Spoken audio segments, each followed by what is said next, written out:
ang Presidential Broadcast Service. Radyo Pilipinas. Radyo Publiko Ng bagong Pilipinas para sa bagong Pilipino. Naghahatid ng mahahalagang balita at impormasyon na guugnay ng pamahalaan sa sambayanan. Tulay sa himpapawid ng serbisyo publiko. Radyo Pilipinas. Radyo Publiko.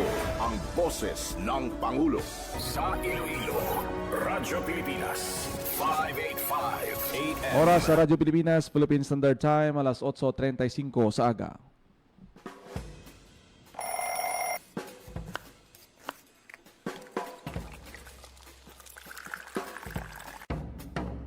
Aga sa Iloilo. Masako. Magahod. Mapagsik. Panibagong adlaw pagkatapos ng pahuway sang gabi antes. Bag-o nga paglaom. Isa naman kapag himakas sa matahong nga palaabuton.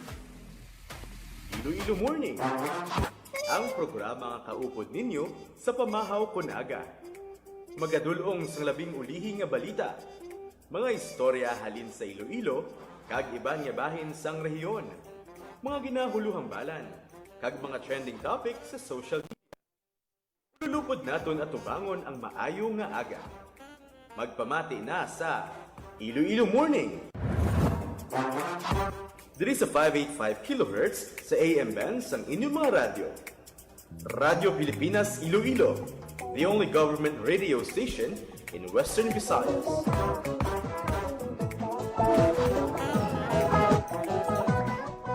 Mayong aga Pilipinas, good morning Western Visayas. Welcome sa Iloilo Morning Program. Subong adlaw sang Miyerkules, Abril 1 na kita tuig 2026. Good morning, Ems. Good morning, Jen. Good morning sa mga tagpalamati naton. Di man ka mga bahin sa Iloilo o kon Western Visayas. Welcome na sa Iloilo Morning. Bag-o nga bulan sang Abril, unang adlaw sang Abril kag subong man nga adlaw no ang gina-obserba man naton Jen ang Semana Santa kag kalabanan pila na sa mga kauturan naton ang nakapauli na o kon mabiyahe pa lang pakadto sa ilang mga tag sa kaprobinsya kay kahapon no ang national government gindeklara na nga wala sang half day lang subong ang obra sa mga government agencies. Pinaka work from home ang aton sini nga mga empleyado, mahawan-hawan ang aton sini nga mga dalanon, pero starting kahapon sang nga adlaw, medyo nagaamat-amat sa ako ang aton sini pila ka mga terminal, especially nga mga kauturan naton nagapauli agud magbakasyon para magpamalandong diri sa may probinsya sang Guimaras. Ginalauman ang pagdagsa sa mga pasahero kay man na ang tuigan nga pagtaltal sa Balaan Bukid ginadagsa gid na sa aton sini nga mga bisita kag mga deboto no nagapadulong dira sa may probinsya sang Guimaras ting aton sini nga Philippine Coast Guard ginapasiguro gid ang matalunsay safe nga biyahe sa mga fiber boats. Ginanunsyo man sang pila ka mga shipping companies kag mga fast craft companies ang suspension sang biyahe sa maabot nga adlaw sang Biyernes. Sa mga magapabakulod, medyo limitado no ang isa lang gid ka fast craft company ang magabiyahe sa Biyernes Santo.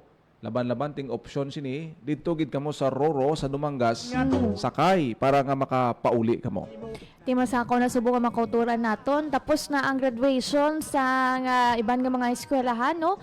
Kag bangod work from home na ang pila ka mga government agencies karon no. Kag ang iban niya ma-implement niya sang work from home sa aga kag wala na sang obra karon sa hapon no. Masako na ang pagpauli no. Amo man na ang pagbantay naton man sa pagsaulog sa Semana Santa diri sa Iloilo City Gen. Naka blue alert status ang Iloilo City Government sa pagbantay sa mga nanuay-tuhay nga aktibidad subong nga Semana Santa. Kag syempre ang pagbantay man nato no sa nagapadayon nga pagsaka sang presyo sang gatong kag ang paghatag man sang bulig sang mga jeepney drivers naton kag pila pa ka mga transport sports sector. Actually, subong man nga aga dyan, no? Although nga ti work from home na, subong nga aga may good news kay may bag-o nga eye care center nga ginbuksan ang Iloilo City Government dito sa may area sa nga Haro, no? Kadungan ini may bag-o man nga police station nga buksan, no, ang sa may dito sa may bahin sang Molo. So duha ka mga facilities ang blessingan kag ginbuksan subong nga aga amoy na ang eye care kag ang bag-o nga police station didto malapit lang sa aton nga transmitter area sa may Taal Molo. Ang kung di ko magsalado dito sa may veterans ayon, no, ang bag-o nga eye care ini na ang ikasyam gen nga eye care center nga ginbuksan, no, diri sa may syudad sang Iloilo. Tinako gini nga bulig sa aton sini nga mga kauturan kay ang ining mga eye care center naton ginapahamtangan ini sang mga fire trucks, police personnel, ang mga ambulansya nga tisara nga makaresponde sa tion nga may mga emerhensya, vehicular accident, mga mapalapitan, no, sa aton sini nga mga pumuluyo diri sa may bahin sang syudad sang Iloilo. But silingon nga hindi concentrated sa isa lang ka station o kung sa ICPO compound lang ang aton sini nga police force, kundi paagi sining mga eye care center naton mangin madasig ang response kahit strategic, no, kada distrito may ara. Good news gid dinhi sa aton sini nga mga kauturan. Ara na may mga pictures kita da nga naka-flash sa screens ninyo, no? Buti ka nami isang bag-on nga building. Hindi makatulog. Ang ining eye care center Jen nga nahamtag sa may Bankers Village sa Barangay Tabuk Suba, Haro, no. Itungaton ko malabot ang dugang pagin nga details pero kung lantaw wala daw 2 to 3 floors ang ini nga eye care center ti we know nga medyo malapad-lapad gawa ang area sang Haro, no. Ti dako gid ini nga bulig hindi lang sa pahamtang dira sa mga facilities kag mga fire trucks or mga dugang pagid nga equipment sang Iloilo City Government kundi pag-monitor man sang mga disasters ang CDRMO naton may mga CCTV, may mga cameras or mga iban pagid nga mga detection nga pamaagi agod ma-monitor, no, agod ma-advance ang aton mangin proactive ang aton nga mga measures ara, may mga iban dira nga mga nanoy tuhay nga mga dugang pagid nga mapasangkad pagid ang pag-detect pag-preparar naton sa tion sang disaster. Sa mo ginang importante, no, kung kada distrito may ara sang eye care center, medyo madasig ang aton nga pag-respond sa mga disasters, calamities o kung iban pa nga mga aksidente. Kita naton sa picture Ems, no, may ara sing jail facility gani, no. Ngati dira na gina kun diin na halimbawa may mga krimen nga nagakatabo kun diin na yon ina nga area dira na gina diretso for detention. At least, no, kung mangayo ka bulig may mga emerhensya hindi ka na malayuan pa, no? Hindi ka na makakadto pa sa ICPO compound para nga ipalabot ang imo nga mga reports kag mga complaints kiti pagi sining eye care center mas mapalabot gawa ang serbisyo especially sa seguridad sa aton siniya mga kabaranggayan in coordination sa aton nga mga barangay officials may mapalapitan sila dayon sa ila siniya nga mga barangay. And ang good news man sa saying bag-ong police station nga buksan didto man niya sa may Taal Molo, we know, no, nga tuman gid ka importante ang peace and security diri sa Iloilo City. And sa pagdugang sa police station, we expect man nga makadugang man ini pag secure sang kauturan naton sang safety and security sang kada Ilonggo. Ari bala Jen, pamatian bala naton ang kabahin sang pagpahayag ni Iloilo City Police Office Director Police Colonel Wilbert Parilla nga isa man sa mga nangin dinapit nga bisita didto sa mga aktibidad sa may Iloilo City Hall, no. Didto man to kaina si Iloilo City Mayor Raisa Treñas. Kay pamatian bala naton Jen ang kabahin sang mensahe ni ICPO Director Police Colonel Wilbert Parilla.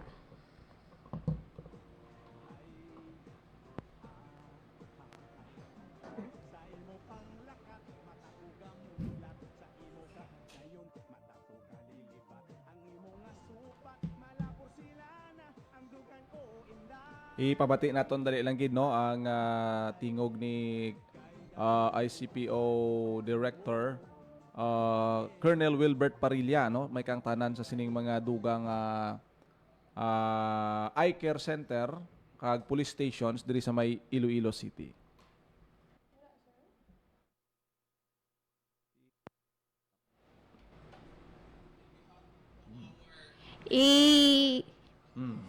He's supposed to be here, but for some important reason, mayroon din siyang bisita, and then he will be going to Station 4 because this is not the only facility that will be turned over to the ICPO. We have also the Station 4. So that's why we are very happy and very lucky that the facilities of our station will be given anew. No? For us, especially that the economic growth of Iloilo City is booming. It is also very timely that our structures, not only by the PNP but for all the law enforcement and responders of Iloilo will also be developed. No? So, hindi na tayo ngayon maghihiya na tumanggap ng mga bisita, especially from the business sectors. Before, yung mga offices natin, yung mga stations natin, medyo ano na talaga, behind or medyo dilapidated na talaga. That's why sometimes kapag mayroon tayong mga bisita, especially coming from the private sectors, from the business sectors who will come to our office, medyo alanganin tayo. But as of now, we have an air-conditioned room. No? So, yung gagawin na lang ng pulis natin is magtrabaho. And we have to make it sure, ma'am, that this facility will be taken care of. At hindi natin ito papabayaan. Kailangan natin i-take care because this facility represents the value and the character of our policemen.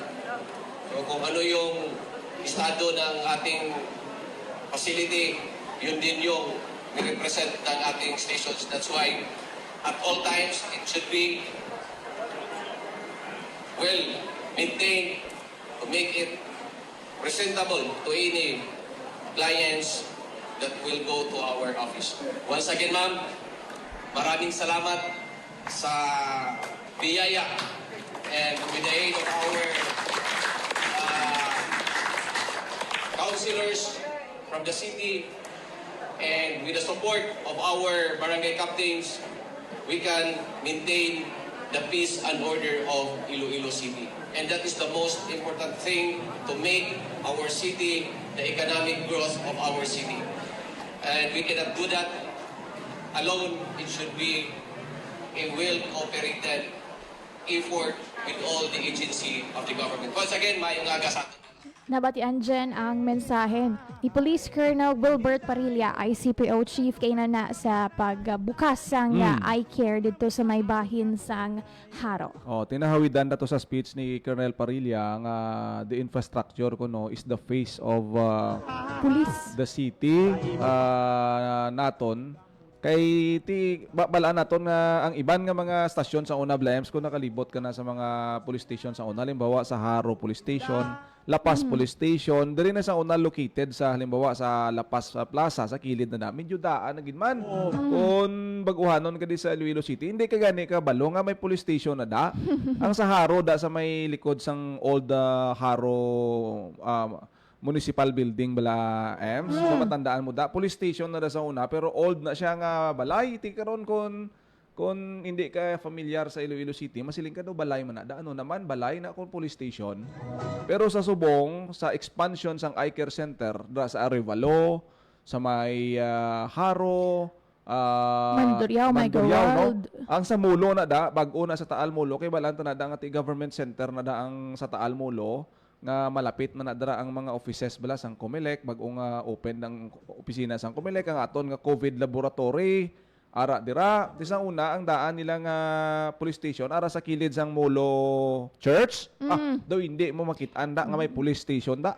Gani, perminada nato nga labyan doon Oo. nagapanago, no? Oo. Though ano lang siya, though masilang ano naman, balay or apartment. Pero subong, kita naton, pagtangla mo sa eye care center, makitaan mong ang facility nga kumpleto abi sa mga kagamitan, may fire truck, may ambulansya, may police. Daw ka ano no, naga-represent siya, nagatiglawas siya sa kung ano man ang kapasidad sa aton sining nga syudad. Yes. Kagang aton nga police bala, ang aton nga mga enforcers, medyo manami man ang ilang nga paghulag. Basta nga ma-provide ang mga kinahanglanon no nga mga kasubong sinisang eye care center nga manami gid nga mga proyekto. Kag timely gid dyan sa sa ulog naton sa Semana Santa nga may mapasangkad pagid ang peace and security, and at the same time madamo sa mga convention, conferences kag mga events diri sa Iloilo City. Kag grabe ang pag-boom sang ekonomiya gani sa uswag man niya sa ngaton nga ekonomiya. Dapat ang peace and security dapat nagapabilin nga number 1 priority. So kabay pa nga makabulig gid ini sa capacity kag sa efficiency man sa kapulisan naton, and sa aton man nga CDRMO makabulig man ini detect and prevent sang epekto sang mga kalamidad kag disaster. So ano gid ang congratulations gid sa Iloilo City Government sa pagbukas dungan na duha ka dalagkuan nga facility, ang eye care building dira sa may barangay Tabuk-Suba Molo sa Haro, kag ang bago nga police station sa Taal Molo. Pati sa lakyan sa nagdigad, naghatag ang Iloilo City Government armas, kung ano pa da nga makinahanglanon no, fire trucks. Di daw wala gid nasang rason nga ano nga hindi or masiling naton nga ti mapungko ang aton nga mga personnel sa ila siniya nga mga stasyon, kundi mamobilize pagid sila no, ma-inspire pagid sila nga padayunon ang ila sini nga trabaho kag pagbantay. Damo sa lakyan nga ginhatag ang city government mo, may mga motorcycle pa. Siyempre, number 1 is pangitao nato na ang pagbantay sa seguridad, police visibility. May bag-o kita nga eye care center. Ano pa ba? Ano pang ginahulat kay well provided man ang tanan ng mga logistics para nga ma-improve, ma-enhance ang aton sini nga seguridad nga mapabugal gina naton ya nga masiling ta sa Iloilo. Wala to ya, matawhay to ang sitwasyon. Ang krimen, ang crime rate manubo. Amo na nga mga standard ng aton sini nga dapat i-maintain kag i-improve ta pagidi ang away kontra illegal nga droga. Pati ang aton nga mga official M's isa man ang handom, isa man ang goal nga ma-attain ini kag mas mabantayan pa no ining pag-engage sa illegal nga droga kag mga ginapatigayon nga mga operasyon sa buong batok sa mga drogista kay kuno may ara nga mga nagbalalik na. And syempre ang pagbantay man naton subong nga Semana Santa, and ariya dyan na good news sa transport sector although next week pa ini, sundanay next week ang tagtaganay sang ayuda April 8 and April 9. Good news gid na. April 8 tagtaganay sang dugang nga fuel subsidy para sa tricycle drivers. Giga naman sa DSWD ang mga nakabaton to sang una sang 500 pesos nga fuel subsidy, sila man ang beneficiary sang 5,000 pesos na cash relief assistance gigan sa gobyerno. April 8 ina ang tagtaganay, kag sa April 9 namoy ng holiday para naman sa PUJs naton, Public Utility Jeepney Drivers and Operators, fuel subsidy gikan sa Iloilo City Government nga 1,500 pesos nga fuel subsidy coupon. Kag sa April 11 to April 12 ang mga nakabaton sang coupon pwede na sila kapatughong sa designated gasoline station. So after sang Holy Week, masako-sako kita kay magapadayon ang tagtaganay sang ayuda para sa transport sector naton nga apektado sa sining pagtaas sa presyo sang gatong. Good news gid na sa aton sining mga motorista. Kahapon nakabisita kita sa isa ka gasolinahan Ems no, nakaistorya kita sa Gasoline Boy. Actually kahapon isa ka dako ka company, may adjustment sila sa ila sining presyo sang gasolina. Gasolina lang ya kay from 94 pesos per liter nagahimo na lang ini nga 87 pesos. Daw wala lang siya ma-announce bala no nga may amo sining kind of rollback kay ang siguro after nga investigaran sa Department of Energy, may mga bisita guro may check ang ila sining mga records Ti nagano sila, nag-rollback sila ti dako gid nga bagay 7 pesos. Siling ko, sir, nag-rollback giba kamo nga daw wala ma-announce aw. Sila sir, actually nagligad 94 pesos na subong 87 na lang. Liya kami lang nag-rollback. Oh, ti isa ni kadako nga company nga may letter P.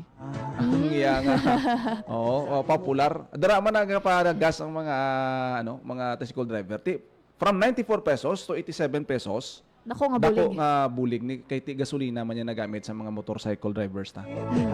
Anyway, sa na ang mga balantayan nato na ang Iloilo City Government nagapahanomdom sa mga kauturan naton dyan nga may kaladuan subong nga Semana Santa and especially sa mga mabisita iglesia, mapatulong sa mga simbahan nga ti ang usual nga mga precautions naton sa mga may maintenance, may high blood, hindi gid magkalimtan Pero nga ti init gid subo, ha? dalas ang tubig, stay hydrated. Kaya sa mga balance ang drivers inyong na, bulong. sa mga nagalagaw ka nagalagaw, dapat kondisyon gid mo siling ni Direktor Duspan, wala ka mo kapulaw, wala ka mo kainom. Okay Parang na. safe ang inyo sining pagbiyahe. Kag kung maghalin, antes ka mo maghalin sa inyo nga balay, kung may kaladtuan ka mo, may road trip, may schedule ka mo, make sure ang mga appliances sa mga kuryente, Amo secure pa gina. naton. Kagang mga flammable materials dala sa inyo nga balay, make sure basi ang ibanda may mga gasolina pa nga ginbakal or mga ginstore sa inyo da nga panimalay, make sure gid nga naka-safety na antes ka mo nga magkadto or magpadulong, magpauli sa inyo nga tag sa kaprobinsya. Oh, ti kung tanaw naton malawig-lawig ning bakasyon ta ha. Long weekend. Oh, by the way sa aton sini nga mga listeners, starting tomorrow wala kita isang program, ma-off-air kita. Off-air kita, bros, April 2 to April 4, kag magapanumbalik kita, April 5, Domingo nga adlaw. Philippine Standard Time, alas 8:57 na sang aga. May nagapatamyaw sa MOM sa good morning Ma'am Emerose from Navales family. Good morning. Gaupod sa aton sini nga pagpangalagad. Thank you, Gid. Thank you, Gid, sa mga listeners naton, kag sa tanan nga naga-comment, like, and share sa Facebook page sang Radyo Pilipinas Iloilo. Sa kinaandan kami ang inyo alagad. Janelle Baclay. Kag Emerald Santiagudo, kita liwat sa next week na diri lang sa Iloilo Morning. Ito ang Presidential Broadcast Service Radyo Pilipinas. Radyo Publiko. ng Bagong Pilipinas para sa Bagong Pilipino. Naghahatid ng mahahalagang balita at impormasyon na guugnay ng pamahalaan sa sambayanan. Tulay sa himpapawid ng serbisyo publiko. Radyo Pilipinas. Radyo Publiko. Ang boses ng Pangulo. Sa Iloilo, Radyo Pilipinas. 585 AM.